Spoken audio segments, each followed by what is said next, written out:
இந்த ஒரு நிமிட வீடியோவில் தூத்துக்குடி மறை மாவட்டம் தருவைக்குளம் புனித மிக்கேல் அதிதூதர் ஆலயத்தை பற்றி தெரிந்து கொள்வோமா? தூத்துக்குடி மறை மாவட்டத்திற்கு சொந்தமான இந்த மிக்கேல் அதிதூதர் ஆலயம் 1920ஆம் ஆண்டு அடிக்கல் நாட்டப்பட்டு 1934ஆம் ஆண்டு அர்ச்சிக்கப்பட்டது.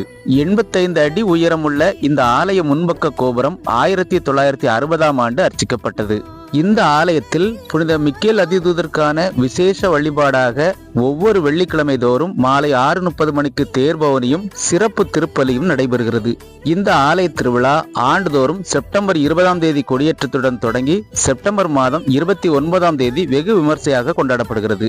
தூத்துக்குடியிலிருந்து 12 கிலோமீட்டர் தூரத்தில் அமைந்துள்ள தருவைக்குளம் புனித மிக்கேல் அதிதூதர் ஆலயத்திற்கு தூத்துக்குடி புதிய பேருந்து நிலையத்திலிருந்து அடிக்கடி பேருந்து வசதிகள் உள்ளன. இதே போல பல கத்தோலிக்க திருத்தலங்களை பற்றி அறிந்து கொள்ள விரும்பினால் இந்த சேனலை சப்ஸ்கிரைப் செய்து இணைந்திடுங்கள். நன்றி, வணக்கம்.